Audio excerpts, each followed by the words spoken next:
Hello दोस्तों। तो जैसा कि अपन ने लास्ट टाइम एलसीएम का कुछ क्वेश्चंस देखे थे, तो उसमें मैंने एक लास्ट टाइम एक होमवर्क में कुछ क्वेश्चन दिया था जो था 8, 12, 18। तो आज अपन इसका सॉल्यूशन देखेंगे। हाँ, तो 8, 12, 18 का सबसे पहले अपन इसमें दो से डिवाइड हो रहा है, दो से देंगे। इसमें दो से 8 में जाएगा 4 बार, 12 में जाएगा 6 बार और 18 में जा रहा है 9 बार। ठीक है। फिर दो से जा रहा है, दो दूना चार, दो तिरी छः और नौ एज इट इज़। ठीक है। फिर दो से जा रहा है, दो एकम दो, तीन और नौ में नहीं जा रहा तो उसको एज इट इज़ लिख देंगे। ठीक है। फिर तीन से, तीन तीन एकम तीन, तीन तिरी नौ। फिर लास्ट में थ्री से, वन वन वन।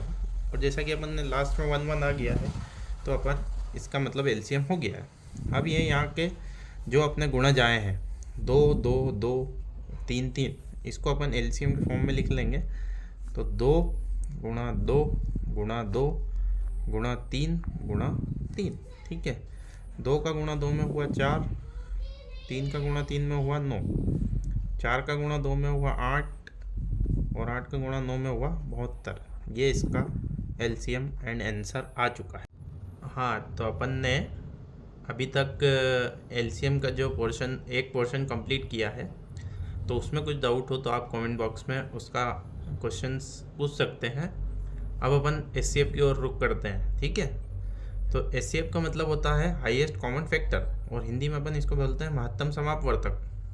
तो इसमें अपन दो चीज़ देखते हैं। किसी भी दो या अधिक दिए गए पूर्णांकों के उच्चतम सामान्य गुणनखंड को खोजने के लिए एचसीएफ का उपयोग किया जाता है। सिंपल लैंग्वेज में देखते हैं कि दूसरे शब्दों में एचसीएफ का सबसे बड़ा धनात्मक पूर्णांक है जो दिए गए पूर्णांक में से प्रत्येक को विभाजित करे। मतलब जो भी उसमें कॉमन आ रहा है वो उस संख्या को डिवाइड करेगा। जैसा कि अपन एक एग्जांपल देख लेते हैं 40 और 64 का एचसीएफ। ठीक है। तो 40 में सबसे पहले जा रहा है 2 से 20 टाइम्स, एंड 20 में जा रहा है 10 टाइम्स, एंड 10 में जा रहा है 5 टाइम्स, एंड 5 से 1 टाइम्स। ठीक है। फिर 64 पे आते हैं।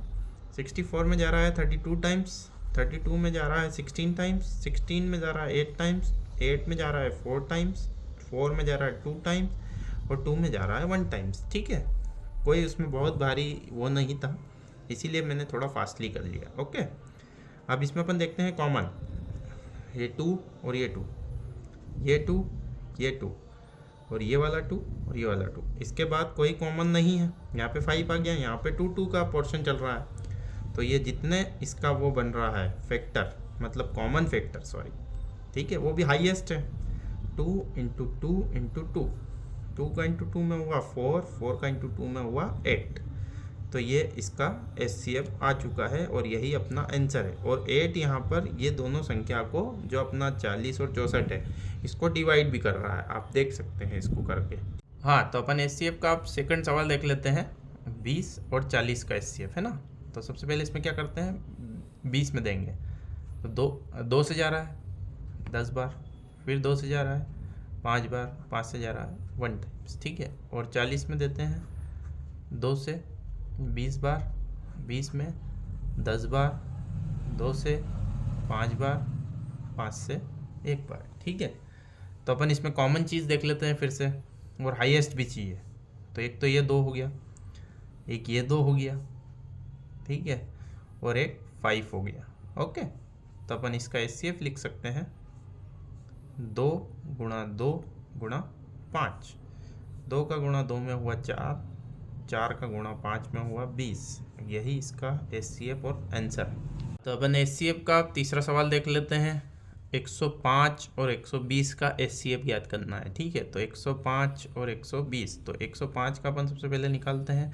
इसमें सबसे पहले अपन 2 से नहीं जाता, तो अपन 3 से देखते हैं। 3 तिरी 9, 3 पंजे 15, यहाँ पे एक बचा, 3 तिरी 9, 3 पंजे 15। ठीक है। फिर 3 से नहीं जा रहा तो 5 से देंगे, 5 7 35 और 7 से जाएगा एक बार। ठीक है। अब अपन 120 में देख लेते हैं। 120 में सबसे पहले 2 से जा रहा है 60 बार। ठीक है। फिर 60 में जा रहा है 2 से फिर से 30 बार।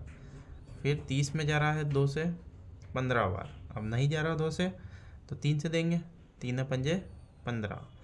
और 5 से एक बार। तो अपन यहाँ सबसे पहले अपने को हाईएस्ट भी चाहिए और कॉमन भी होना चाहिए, ठीक है, तभी वो हाईएस्ट कॉमन फैक्टर मतलब उसका एचसीएफ निकलेगा, ठीक है। तो अपन देख रहे हैं यहाँ पे एक तो ये रहा 3 और एक ये रहा 3, ठीक है, और एक ये रहा 5 और एक ये रहा 5, ठीक है, दोनों में है। तो इसीलिए इसका हाईएस्ट कॉमन फैक्टर हो जाएगा 3 इंटू 5 जो होता है 15। और आप लोग अपन यहाँ पे देख सकते हैं कि 105 में 15 से भी डिवाइड हो रहा है और 120 में भी डिवाइड हो रहा है 15 से, इसीलिए इसका हाईएस्ट कॉमन फैक्टर रहेगा 15। यही आपका एचसीएफ और आंसर हो जाए। तो अपन एचसीएफ का अगला सवाल देख लेते हैं जो 3 संख्याओं का है, ठीक है, 24, 30 और 36 का एचसीएफ, ठीक है। तो 24 में सबसे पहले अपन निकालेंगे, इनका सबका इंडिविजुअली मतलब सबका अलग अलग निकलता है एचसीएफ, है ना। अभी तक की ये चीज़ मैं बताना भूल गया था, एक बार वापस बता देता हूँ कि सबका अलग अलग निकलता है। जैसे 24 का मैं सबसे पहले निकाल रहा हूँ, तो 24 में अपन ने काय से डिवाइड करा, 2 से, तो ये कितनी बार जा रहा है, 12 बार। फिर 12 में 2 से जा रहा है 6 बार, 6 में फिर 2 से जा रहा है 3 बार, और 3 में 1 बार, ठीक है। ये हो गया अपना 24 का। अब 30 का निकालते हैं। 30 में जा रहा है 15 बार, फिर 3 से जाता है 5 बार और 5 से 1 बार, ठीक है। अब आते हैं अपन 36 पे। 36 में जा रहा है 2 से 18 बार, 18 में जा रहा है 2 से 9 बार, फिर 3 से जाएगा 3 बार और 3 से जाएगा 1 बार, ठीक है। अब अपनों को इसमें तीनों में कॉमन देखना है जो हाईएस्ट हो, ठीक है। तो सबसे पहले अपन 2 2 2, ये तो तीनों में था तो ये तो कॉमन हो गया, ठीक है। अब अपन यहाँ पे आते हैं, यहाँ पे 3 है, यहाँ पे 3 है और यहाँ पे भी 3 है। अब कोई भी संख्या 3 ही में कॉमन नहीं है, इसीलिए अपन इसका एचसीएफ यहाँ पर लिखेंगे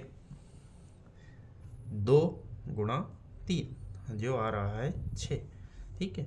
यही इसका एचसीएफ और आंसर हो जाएगा। आप फिर से अपन देख सकते हैं ये जो तीनों संख्या है 24, 30 और 36 जो 6 से इन तीनों में डिवाइड हो रहा है, ठीक है। तो यही इसका एचसीएफ हो जाएगा।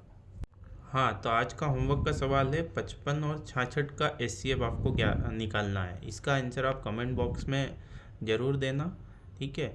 उससे हमको आपका पता चलेगा कि आपको कितना समझ में आया है, ठीक है। आज के लिए अपना वीडियो यहीं समाप्त करते हैं। और कुछ आपको क्वेरी हो तो आप कमेंट बॉक्स में लिख के हमको बता सकते हैं, ठीक है। Thank you so much.